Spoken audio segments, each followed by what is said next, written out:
and bonk them twice. Win Fury in Battlegrounds. It's bonker. That's why it's called Bonk Paladin. Well, that was a pretty bonkers explanation, so that might be why it's called that. But either way, here we go. AlanC86 in the studio, as we see here. Multimedia mogul, as he now is. And, you know, I do recommend you check out his podcast. You can see it on his Twitter page. He's interviewed. I saw No Hands Gamer and Hunter Ace so far, the ones that I've listened to. Very interesting, very good stuff. But now, jumping into the first game of the season, the Paladin for Shaxy, a list that I have been messing around with quite a bit, and one that I can definitely see the merits of, specifically with just these stealth minions. The realization that stealth is just really strong in Paladin at the moment, and there's some really strong neutral stealth minions, I think was the real genius stroke in the modern iteration of Paladin thinking.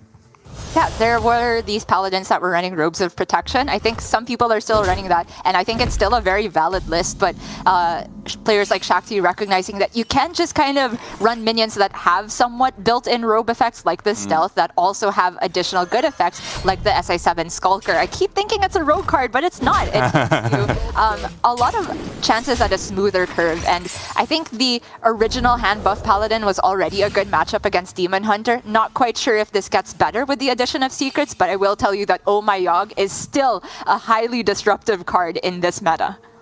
It really is, as we can see right now. Alan, of course, has the possibility to just go acrobatics to complete the quest, but there's a couple of things that disincentivize him from that. Obviously, primarily, the potential of Oh My Yogg to disrupt the acrobatics. But at the same time, this is, I think, the key part of realizing how to play this OTK Demon Hunter. Just because you can complete that step of the quest. Ooh, hold on. Okay, just draw cards? Okay, I'll draw cards. He's Combo fine. piece is safe for Alan. I'll carry on. Just because you can complete the quest does not mean you should. Persistent Peddler and Tusk Piercer, you don't care about reducing those cards at all. If he'd drawn Il'gynoth and Moog, maybe you just slam acrobatics just for the hope that it activates because they are such powerful combo pieces. But right here, I think Alan absolutely makes the correct decision to hold off on completing the quest until he draws some slightly better cards to reduce. He still can complete the quest though. Oh, he's going for it anyway. Okay. Or, yeah, going for it a little bit sooner. He kept that Sigil of Alacrity, which you almost always keep, or I certainly keep it every single time, because it allows you to kind of bank a mana on a card draw prior to a turn when you're actually going for the quest, which is really helpful when you're planning to spend 3 mana on acrobatics, for example. Alan deviated to try and play around Oh My Yogg, and thankfully still had 2 mana to spend on 2 individual card draws. So that's the first proc of the quest. No super relevant discounts, but he at least gets to keep cycling. But for here, Shaxy definitely causing Alan some stress. You're already seeing him with the hands on the head because the Banana Man has hit the board. Right, yeah. The Banana Man, or Banana Man as we've been affectionately calling him, or maybe disaffectionately to mock him. But either way, again, we see already that was a very complicated turn from Alan. I would very much hear an argument that he wasn't supposed to complete the quest that turn after he saw Philosophy and only had 1 extra potential draw for a combo piece. Now, of course, he can complete the quest again on this turn, assuming it's not Oh My Yogg. But already, these cards, once again, are bad cards to discount. Fellscream Blast, the only really relevant one from this turn. It's true. I don't think that Alan was trying to progress that first tick of the quest to get discounts particularly, but just because he had that 2 mana spare after testing for Oh My Yogg with the Eye Beam, right? You kind of don't want to float mana in this matchup anyway. Like, you want to draw cards anyway. So I don't think he's necessarily looking for a big OTK super early lethal against Shaxy, but maybe just making sure he always has resources to deal with these types of hand and get to an Il'gynoth combo maybe turn 8, turn 9, which is relatively late for this deck, I have to say. It is relatively late, but it's often the way you have to play against the likes of Paladin. If you have an answer to their big blessing of authority, very often you can just ride the fact that they don't have a strong refill after that until the end of the game.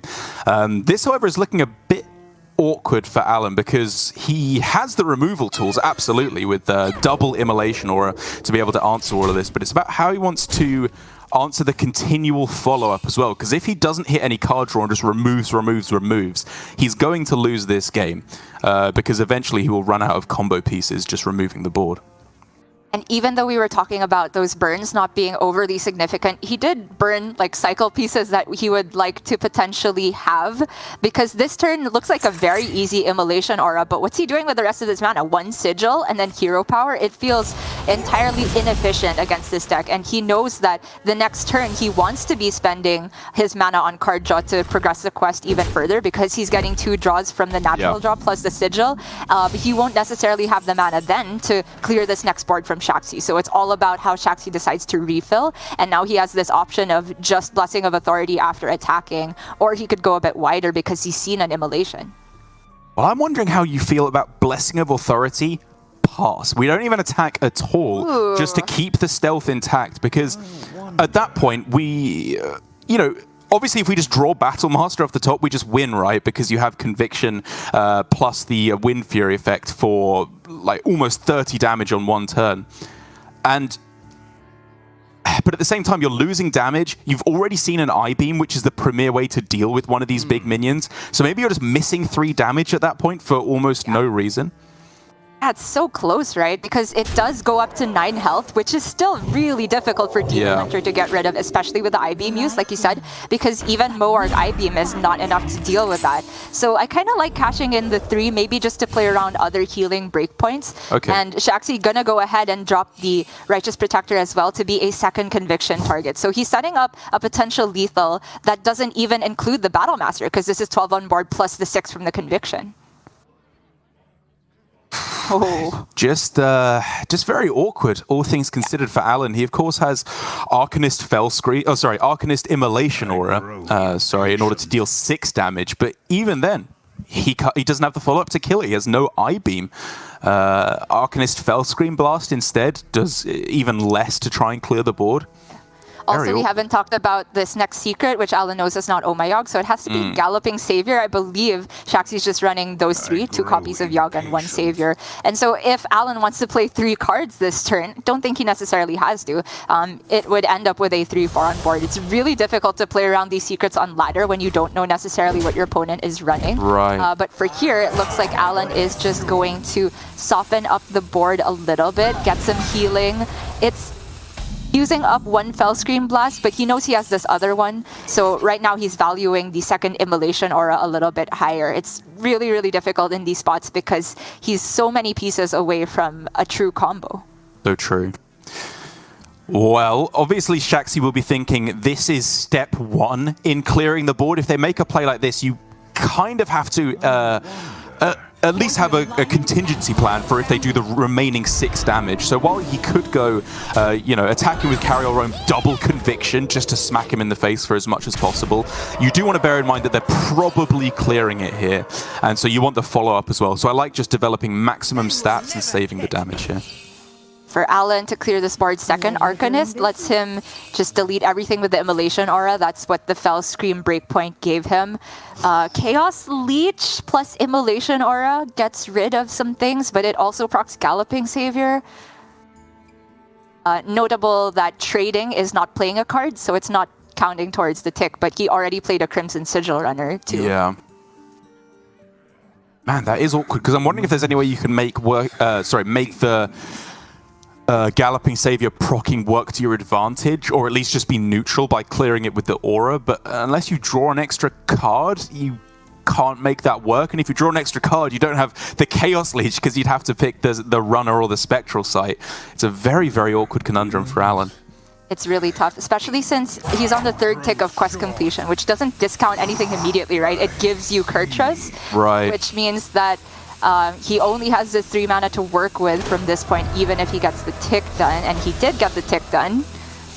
So this Studies has to give him something really good, maybe the Chaos Leech now?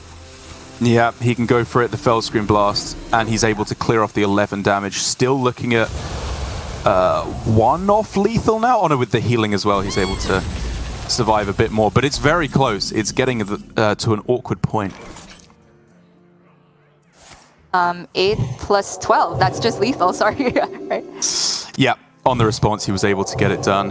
And Shaxy on the Paladin, looking very strong so far, just making AlanC's life very difficult, playing out his curve very cleanly. I liked the way that Shaxy was approaching it. Again, cashing in that 3 damage with the stealth rather than leaving the Skulker stealth did make a good amount of sense. It was really just for me the decisions that Alan had throughout that game. He took the most, like the least greedy approach I think you can take, where you just draw as much as possible rather than worrying about quest completion. So I'm not going to say he could have taken a harder stance in terms of anti-aggro capabilities, but even with the approach he took, it still wasn't enough. Yeah, I do think this is generally the way I approach it from the Demon Hunter perspective to Paladin. Just be very, very efficient with your quest completion, even if you're not discounting combo pieces necessarily. You oftentimes have very little control over what ends up getting discounted. For Alan, it's quite unfortunate that 2 of the discounts were on Philosophy, which he never drew a Moarg, so just dead cards completely that entire time. But I also want to commend Shaxy for the little things he got right too. We didn't quite mention it, but towards the end of the game there, he positioned his sneaky delinquent between 2 minions. Putting the stealth in between 2 is always something you can do against Demon Hunter to make their Fell Scream Blast a little bit less effective. And it did have a small effect there of not putting 1 more damage on the Cariel, but Alan already knew that even if he wasn't dead that final turn, he was kind of dead in the long run. After having to use 2 Fell Scream Blasts, you run out of ways to actually enact the combo. Right, for our next game, Gia not running Flesh Giant is strictly wrong, D. Why don't you take us through this list from Shaxy? It is strictly wrong if you are Gia D, because I don't have the APM to play the 6 Demons version, where you are supposed to just combo them with your cheap Stealer of Souls.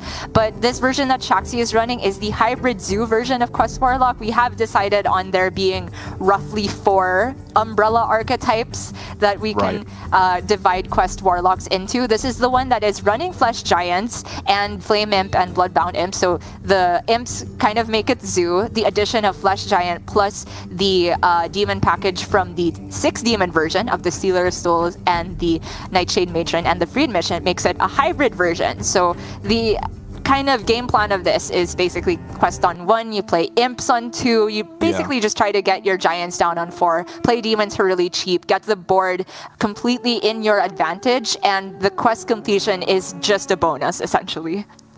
Yeah, exactly. When you run, I mean, even then you can further subdivide the archetypes, right? Like there's this exact list runs Stealer of Souls. You can get this exact list without the Hecklefangs, without the knife vendors, so it's not full on aggro zoo, but it still runs, it still doesn't run the Stealer of Souls. So that is a lot closer to a pure board-based deck. This one can transition into a combo version where you do make excellent use of the quest. But as you say, that's not really the primary game plan in most matchups, especially not against OTK Demon Hunter. The quest potential, the OTK, once Tamsin Blightborn comes online, is a little bit too slow for the Warlock. So I think you very correctly laid out, we are looking for Giants primarily to be able to try and aggro Alan out of the game. And as Demon Hunter, between all the versions of Warlock, I find this one the hardest to beat, actually, because if you are able to land that curve of Bloodbound Imp, that's the type of minion you don't want to be spending Moarg I-Beam to get rid of. But every turn it sticks, it discounts Giant further, and suddenly you're facing down 8/8s that are out of range of Talented Arcanist plus Immolation Aura. It's really difficult to beat that type of start, but thankfully for Alan, Shaxy's opening hand is extremely slow. He's hit the other half of the deck. This is not the Zoo half, this is the D6 half. Right, and so how do you feel about free admission versus backfire on 3? Because obviously it's not like the pure demon version where free admission is the absolute stone cold nuts. If you draw it, you play it on 3 every time. But you can still hit hands like this. If you manage to avoid the Broom or the Giant, was it correct to just slam down the free admission on 3? Absolutely think so. You can get, even though it's not necessarily Stealer Souls, like the Flame Imp, as you can see, and Bloodbound Imp can deal with that, it's just a lot of tempo. The next turn he can drop a bunch of stats, progress his quest very likely, and as soon as he gets the Flesh Giant, have it be very cheap. It's just a bit awkward for Shaxy how to deal with the next turn, because he wants to get the Dark Glare to go off twice, once with the Flame Imp, I suppose, but there's nothing in the Raised Dead pool yet to get it to go off twice. As for Alan, this turn, he did keep Tusk Piercer Double Jump again, which is guaranteed quest completion if he gets one more draw, and he did just go for the re-equip here. You often do this as Demon Hunter when you get the second Tusk Piercer, immediately override it so you can immediately draw the next traded back Peddler. Yeah, it basically guarantees him to be able to complete the quest next turn as well. It of course has the downside that you are then drawing the Peddler, which is again a useless discount because you're just going to be trading it anyway. But Alan here with his deck clearly anticipating that, similarly to last game, but for different reasons, on the first tick of the quest, you don't need to be getting the key discounts quite yet. You can still be winning the game by hoping that you get the better ones later on. But for the moment here for Shaxy, he's going kind of going in. This isn't an all-in turn, of course, because he can still hold up for the Stealer of Souls backfire later on. But getting some amount of board presence at least. I was thinking that Shaxy found a way to make the mana work out perfectly by weaving in the tap. I thought he was going to play the Stealer here for maximum tempo, but it looks like Shaxy's potentially trying to curate his Raised Dead pool to only have these cheap minions. I don't think he's in a spot where he can afford to just play Stealer for 4 mana here. But it really feels bad then to have used the free admission and not really get the tempo back. We'll see though, he could still go for a transition to the OTK version, because with this 2-cost Stealer in hand and a resurrected Dark Glare from Raised Dead, he can make some things happen with the backfire. For now though, Alan has some demons of his own, the Morgue, but the fact that it's not discounted makes the philosophies not super appealing. 2 cards drawn this turn, so it's only going to be 2 cards plus the natural draw, so only 2 more he needs to draw to get the quest done, which he can do with trade back the Peddler and then attack. Okay. I was wondering if he might deviate away on this turn because he was going for the philosophy and he could have still very likely gotten the quest completed on a following turn.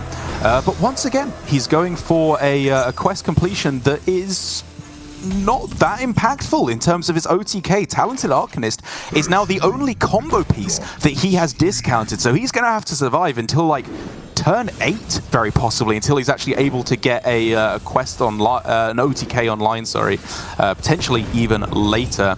And in the meantime, Shaxy is going in. The Dark Glare just stuck.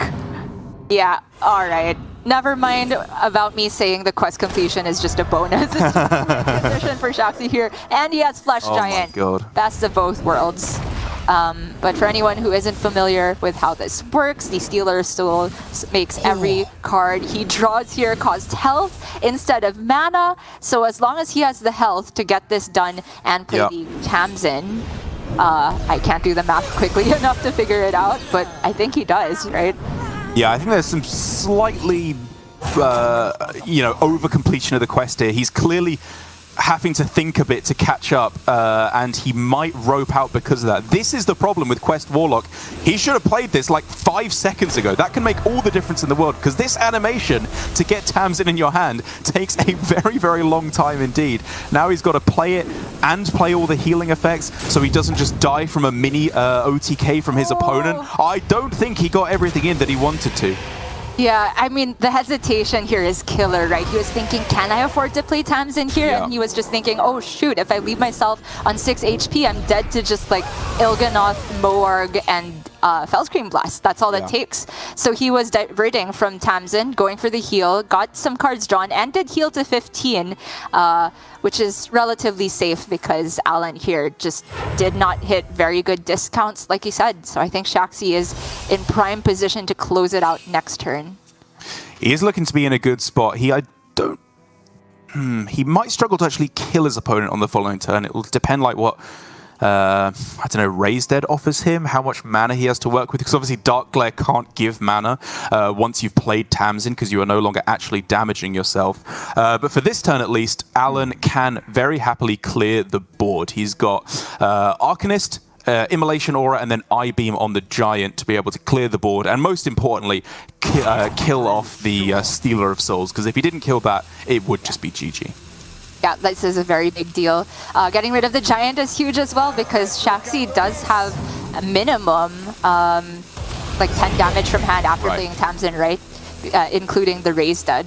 So if the Giant stuck to the board, it was going to get very, very close for Alan there. Having to use the discounted Arcanist, which is his really only relevant discounted card at the moment, is a bit painful, but he is just looking to see another day. Second Raise Dead for Shaxy. That's all damage that Alan is going to take now. And he gets Flash Giant! Insane! Looking for another one, of course, off the other Raise Dead. Misses on that one, but still very, very impactful board being made here. Alan nowhere near getting his own OTK online. And also nowhere near being able to clear this realistically. Even if he draws, you know, a Fellscream Blast and he has to go for something like triple Moarg Fellscream Blast or double Moarg Fellscream Blast, like there's just too many combo pieces, even if he does find a way to clear the board. I'm just not seeing it. Glide, save us, Glide. I don't think that gets him anything. He has to spend 3 mana to play it, and then nothing else happens after that. So I guess it's studies for I-Beam now, and then play Kurt I-Beam? Or wait, that doesn't even work, because the I-Beam will eat the Kurt discount. So yeah, Chaos Leech Kurtrus doesn't work either, right? Nope, but Moarg and Chaos Leech is 10 damage lifesteal. Clears the Bell Giant. He would still have to leave 9 damage on board plus the 2 damage from the effect of the Bloodbound Imp, which Alan will be taking. So it's another 11. It's barely hanging in there, but I don't think it wins Alan the game. I'm just not seeing a win condition because from this point on, he'll have to clear the next board. And by doing that, he won't have any combo pieces left, really. Yeah, exactly. And make no mistake, Alan got a pretty unfortunate with the cards that he was discounting. He was consistently drawing the wrong cards to discount, like Peddler, even when he wasn't getting it off Tusk. You know, Philosophy, he's drawn a bunch of games. He's discounted the Philosophy instead of the Moarg, which is obviously a drastically worse outcome than copying 1 or even 0 mana Moargs. But for the moment, at least, I think Shaxy should surely be able to close this one out now. True. Oh, he can even just steal her with free admission if he has any demons left. I'm not actually sure. Maybe 1 Flame Imp, 1 Bloodbound Imp. I guess that's not even relevant because they'll be free, essentially. Right. So they won't damage Alan. But for anyone wondering, the Unstable Fell Blast is not going to double damage Alan if there's a Moarg on. Oh, right. Yes, exactly. It still just counts it as 6. Any excess from 6 damage. So if he did it, it would only be 1 damage on himself on the Moarg. But still, a good point to raise because that was a learning curve for me, most certainly. Oh, pretty neat. Actually has found ways to get all the extra damage in because he can rush in the second Bloodbound Imp. So it is actually just lethal because he can set the Moarg down to 3 health. Oh, sorry, I think... Yeah, it's just over. Sorry, he targeted his broom. Okay, there you go.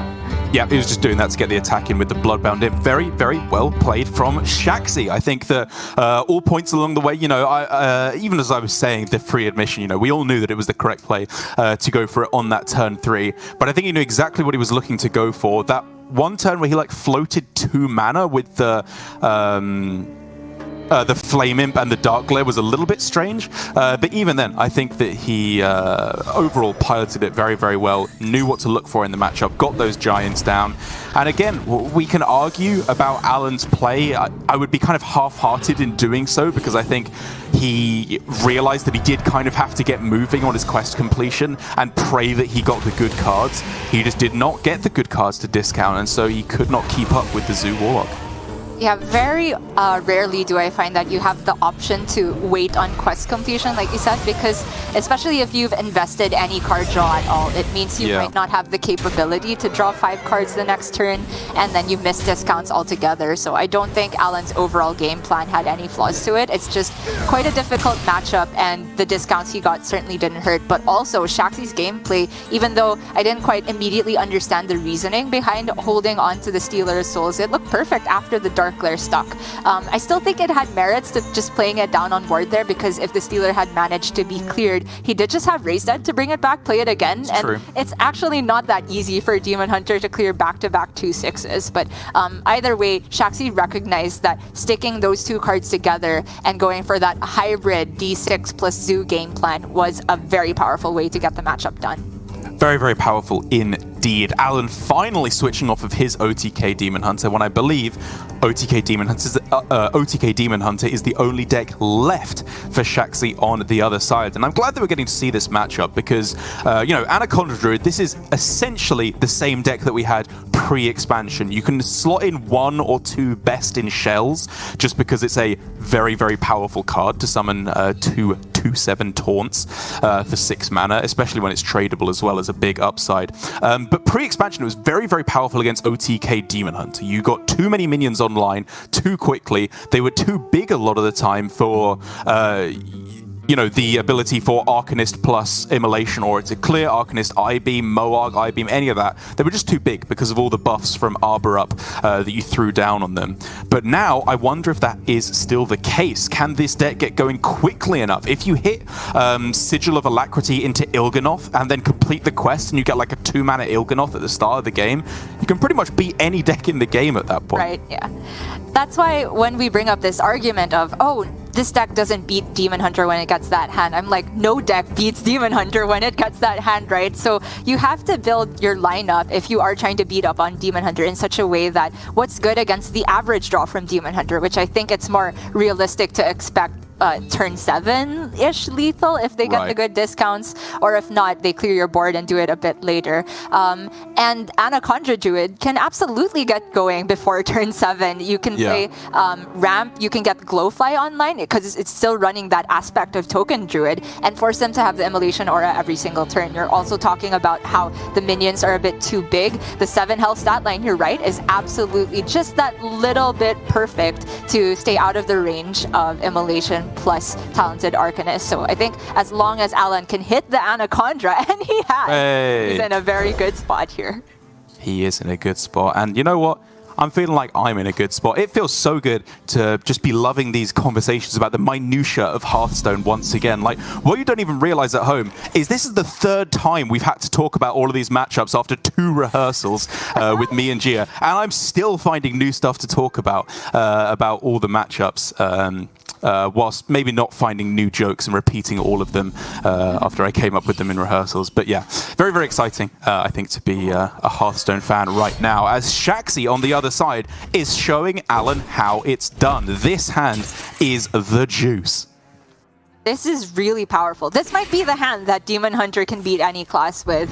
I don't know just yet, but the fact that Alan hasn't hit any hard ramp, just the Innervate, is a bit worrisome here. He will have a turn where he can go coin Glowfly into Arbor Up, and currently Shaxy doesn't have Immolation Aura, but he does have a way to get quest completion, and you can actually do this thing where you go Sigil Runner, put your quest to 3 out of 4, and then you play Spectral Sight. So even though you over-complete your quest by a bit, you actually discount more cards. I do this a lot as Demon Hunter. I think it's worth it to like not save that card draw to get more discounts. But he is just playing the Spectral Sight from the right for the discount, so he doesn't actually end up discounting that much.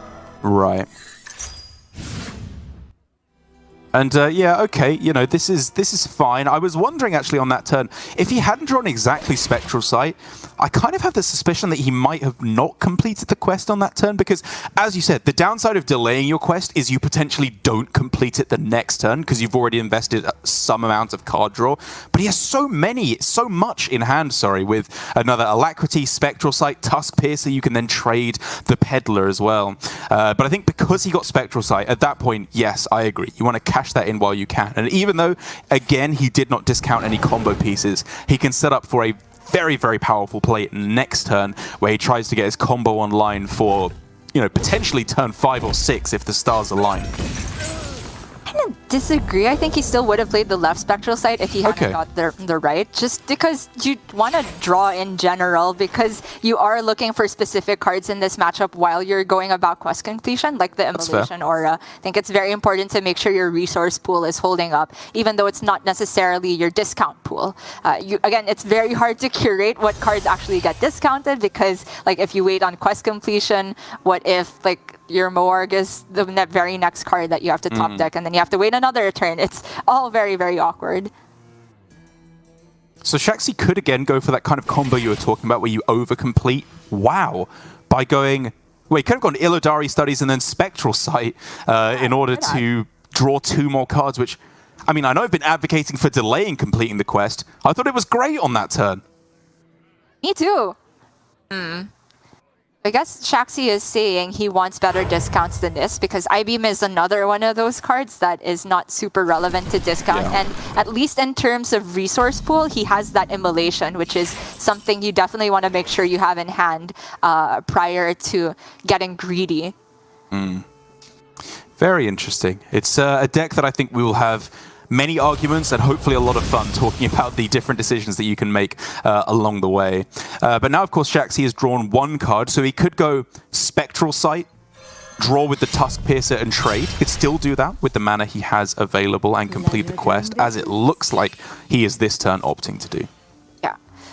The order on that, I'm not completely sold on, because I feel like if you are going to complete the quest, you want a Spectral Sight and then trade your Guild Trader so that you don't have the chance of getting it back from the Spectral and discounting it. But it looks like Shaxy's not progressing his quest at all. He seems to have maybe the fact that he got second Immolation Aura is enough of a signal to him that he wants to go for even better discounts. This is a more greedy way of playing the deck, which I admittedly have not tried.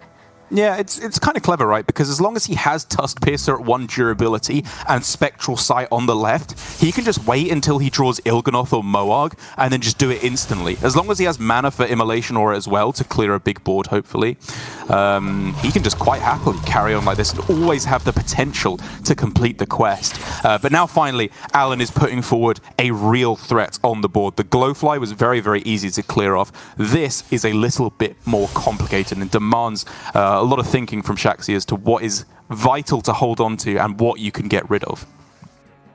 The thing is, using Immolation Aura here feels like a very, very big resource, but if he's not using that, he has to use Fell Scream to deal with it, plus an Arcanist. And like 1 Fell Scream you have as extra, but the Arcanist he only had 1 of, right? So if you have to use Arcanist, then the Immolation in hand then becomes not very useful after having seen a Glowfly. So he made that quick decision to use that very powerful combo. And for Alan, he was really hoping that board would stick, but now it's looking like hold off until an Anaconda turn, because he can do some pretty powerful stuff with her and Solar Eclipse and Arbor Up all being discounted.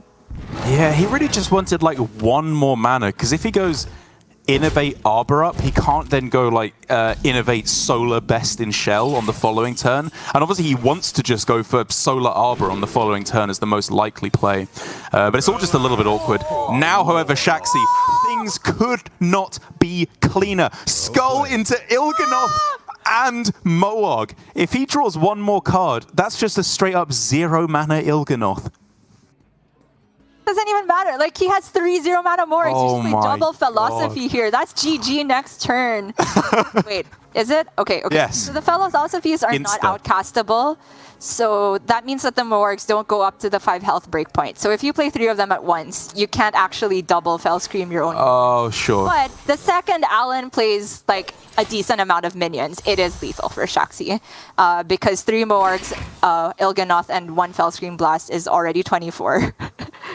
Well, yeah, you can just go I-Beam, right? And as long as you have the mana, you can go I-Beam on one of them and then Fell Scream the others, and that's just lethal anyway, right? Because it's 24 and 12. Yeah, you're right. The I-Beam. You've been playing I-Beam for 3 at all fits because those discounts are so perfect. I mean, Alan already sent out the emote just seeing the skull, but he didn't see how perfect the skull was. Yep. What the heck? This is just old Demon Hunter. Man, this is how you do it. I mean, this again, honestly, kind of begs the question of like, one of the first questions that I saw asked was, is Quest Demon Hunter actually, Quest OTK Demon Hunter actually good? Or should we just be running Sigil of Alacrity in old OTK Demon Hunter? Which is, I think, a very valid question, because Sigil is what makes the deck pop off so much, in my opinion. And when you see the power of Skull, but yeah, either way, we can argue about the minutiae of OTK Demon Hunter plenty, because I'm sure we'll have lots of time to do so over the coming games. But for the moment, Shaxy 3-0 sweep. A very, very easy game and a very, very strong start for him. It's unfortunate for Alan. We know how much time he's been investing into Hearthstone at the moment, content creating and practicing. But for Shaxy now, my goodness, that is the kind of performance we want to see from him. This is the kind of Shaxy that we knew was possible, but has been eluding us for a while. There's been mistakes creeping in his gameplay, weird archetypes that we didn't quite understand. That was just like almost no criticisms. That was a fantastic series. Absolutely. The first two games, I think Shaxy highly demonstrated the knowledge he has of those first two decks. The Demon Hunter, while the end did look like it was handed to him on a silver platter, he did make some very deliberate choices leading up to it, like delaying the Spectral Sight for so long. I don't know if he was, say, saving the Illidari studies, particularly for when he had 5 or 6 mana to play a Skull. But if that was the plan, it worked out for him. We know that in the group stages, Shaxy had actually submitted a version of Demon Hunter that included 1 copy of Skull, which is by no means standard. In his resubmitted version, he is not running the Skull, but he's still very much aware of how powerful it can be. He waited for that out, got the best possible discounts, but I'm willing to say that even if he hadn't discounted exactly Il'gynoth Moor, he was in a good spot there. A very, very good spot indeed. And he will be our other player going through in Group A as our winner from there. Very, very nicely done, joining Surrender, of course.